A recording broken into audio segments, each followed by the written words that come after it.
Cody Alexander, Match Quarters. Today, we're going to be breaking down the technique of the Chicago Bears' Jaylon Johnson. He's one of the best cornerbacks in the NFL and one of my favorite to watch. He can play on ball, he can play off, he can play zone, he can play man, he even plays left and right. He's all over the field and he can follow the opponent's number one receiver. That's why he's one of the best corners in the NFL, and that's why I wanted to take the time and break his technique down. Johnson is your prototypical corner. He's 6 foot, 196 pounds. He came out of Utah in the 2020 draft. He just signed a 4-year, $76 million contract. Chicago makes sure to lock him in, which you should. Every team in the NFL is looking for that number one corner. The Bears have their guy.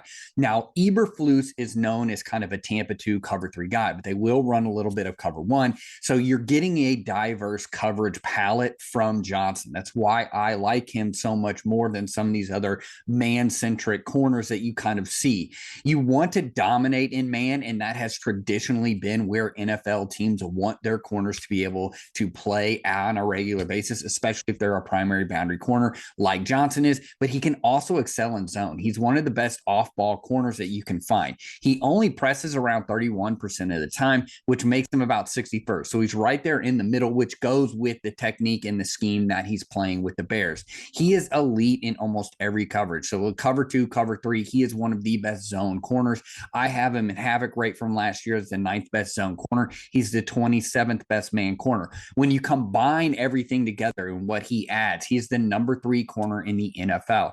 Now, he's diverse in the way that he can play. He can play left and right, and his heat map even shows that. As you can tell, he plays all over the field. He does not give anything up deep. That's what you want to see. Outside of this 20-yard shot play, you're not seeing anything. He's kind of sticky when you go deep. He can play, again, anywhere on the field playing left and right, and he can follow the number one receiver. I think that's what makes him the most important. In some of these, like for instance, Sauce Gardner only plays on the left. Some other corners only play on the right. Guys like Pat Surtain, Jaylon Johnson, who are able to play on either side of the ball, really add value to your defense because they can follow a guy. He can even play in the slot if you need him to be. So this is one of the best corners in the NFL. Let's get into his technique and see what makes him so special.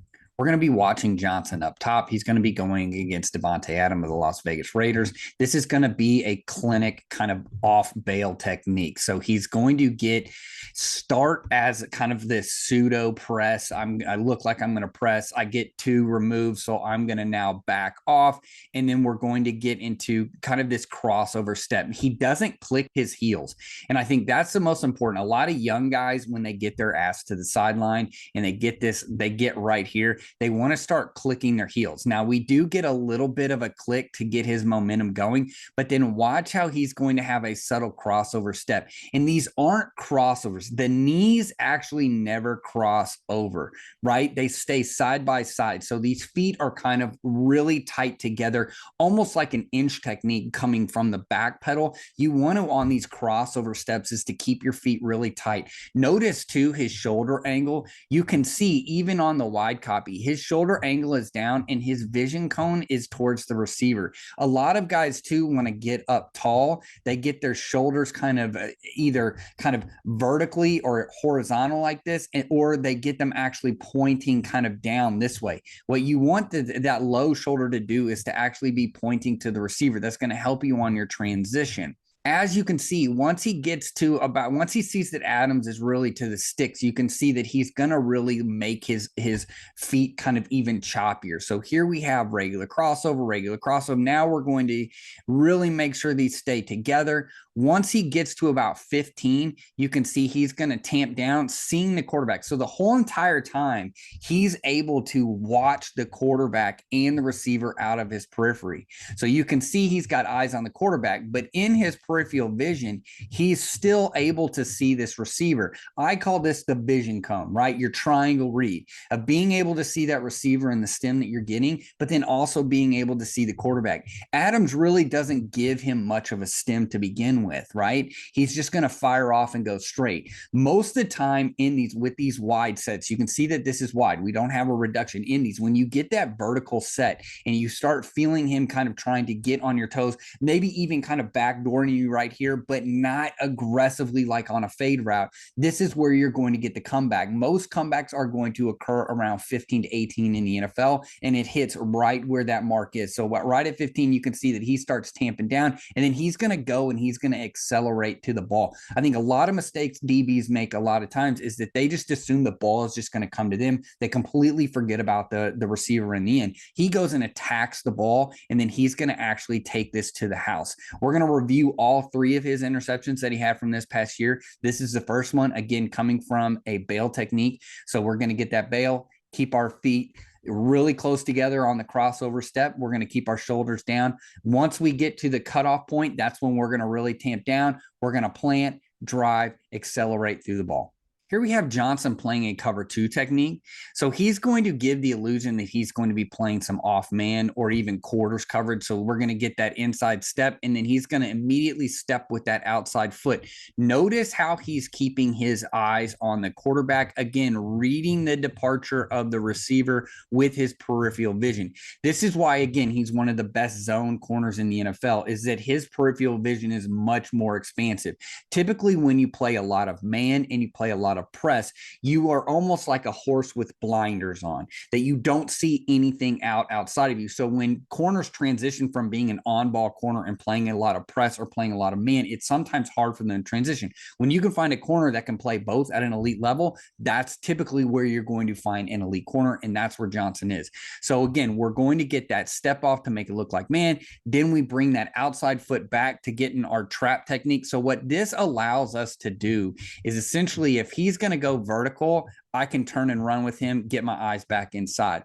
If he breaks it all, my plant foot is already in the ground. I'm going to plant down. And that's exactly what happens here. But that's not the end of the story.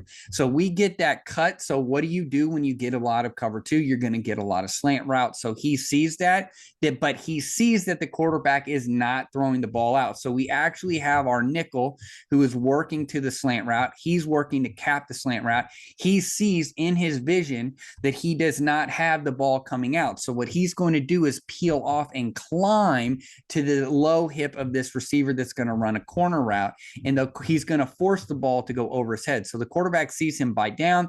This is really nice technique. Watch how he keeps his feet underneath of him, plant, drive, and then he's going to work back. What the key here is not working vertical, but working back at a 45-degree angle. Remember, this is a sail route or even a corner. That thing's headed towards the sideline. So if I go vertical, I'm actually giving them space. I'm going to end up rounding that off, and that's where that they can drop that into the bucket. Instead, he plants. He's going to work at a 45-degree angle. He's going to go meet the receiver where he's at. He sees the ball thrown. He's tracking it and then goes and high points this. This is a great job of, one, accelerating to the slant, and then decelerating and re-accelerating back to the corner. So he's going to give the illusion that he's going to go work towards the slant. He sees the ball. He's got his eyes on the cornerback the entire time. The quarterback is not throwing the slant, so he's going to peel off at a 45, track the ball, and get it in a high point. I really love his tracking ability. He's one of the best high point ball go-getter guys in at corner, and this is a good example of that. Watch him go up and get the ball, and then he's going to turn around and get some yardage. Here's another example of Johnson in a cover two concept. So we're going to get a bunch, and we're going to get a sail route by Laporta at tight end.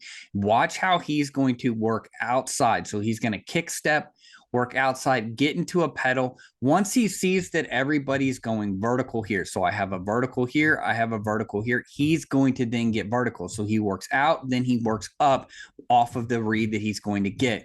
As the route progresses, he sees that he's getting an out route. So this is where we're going to transition into what I call a sail technique. You want to open your chest up, you want to catch wind, and you want to sail to the sideline. So you have a low route, and you know you're going to get an intermediate route. The vertical route will be taken by the safety. So I want to sit in between these two routes, and I want to force the ball to go up and over so I have time. I want that ball to hang hang in the air. If he throws it to the low route, I'll be able to plant and drive. So you can see here, he's going to stop. Then he's going to work on that sail concept. He sees that the ball now is going to go vertical. So he is in perfect position to now accelerate to go meet that. Notice where he's at too. He's working back at a 45-degree angle. He sees that he's kind of on the red line. So now he's going to go attack the ball. And again, he attacks the ball in the air, going back towards his own end zone. He's going to pick that off, and then now he's going to be able to return this. This is, again,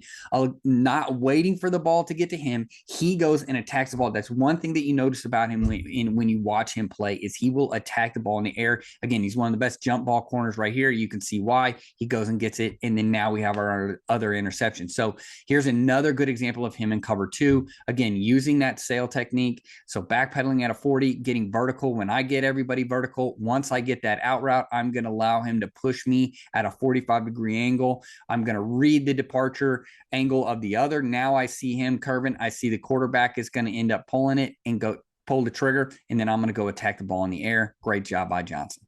Here's a look at Johnson against a hitch route. Now, he has varied techniques. Some of these techniques look the same. If you were to watch the wide angle of this would actually be a cover three, but he's in a situation where he's going to play match. So he's going to play man on this number one. So he's going to make it look like a cover two technique. So we have the same technique that we saw earlier where he's going to step back inside, make it look like man. Then he's going to prop that back foot and get into that trap concept. So once we get here, now we can play that short game. This is a good technique to have on first down when you have a solo receiver, you know you're going to be a man. He's got his plant foot in the ground.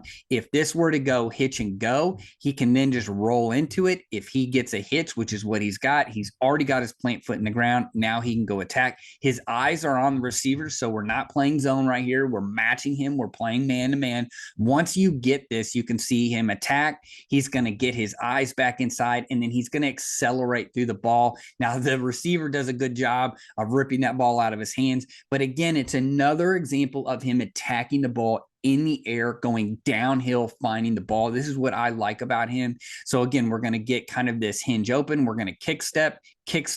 We're going to plant our feet in the ground. So that way we're right there on the sticks. He's going to have to collision me if he goes vertical. I have a two-way go. I can either plant and drive inside, or I can open up outside for this fade. Once he sees it, it's a quick pass. He plants, drives, and then attacks the ball in the air, not waiting for the ball to come to him. If he were to do that, it might be a completion for the receiver.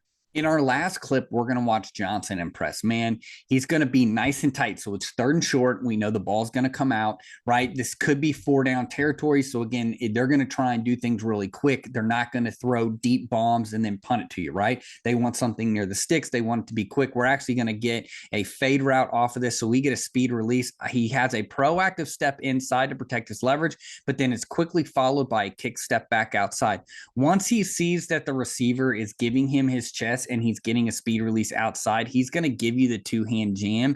And what I like about this is not that he necessarily extends and locks his feet, but it's a kind of a press and retreat. So he's going to use the momentum of the receiver to then open himself back up. One of the things that you get into trouble with when you two-hand jam is that you lock your hips. So you want to make sure that you use the receiver's momentum to then open you up. So he's essentially going to just kill this route right here. He presses, plants, and then he's going to then push again right there before he gets. Remember, a corner in the NFL can put his hands on the receiver all the way through 5. So he's going to get a hard jam here, and then he's going to get one more jam at the 5-yard line and essentially eliminate the route. Once the receiver has gone out of bounds, he cannot touch the ball first, and that's exactly what we get right here. So what I wanted to show in all of these is a diversity of technique and a diversity of scheme. So he can play in a cover 3, he can play off ball, he can play in a cover 2. Here is him playing press and then playing man coverage. This is a really nice job on a fade route here on a third and short, getting a two-hand jam, getting off of it, being aggressive again before he knows, and then being able to then open up. If he were to keep going, now we are open up and we can get in phase and we can play the ball in the air.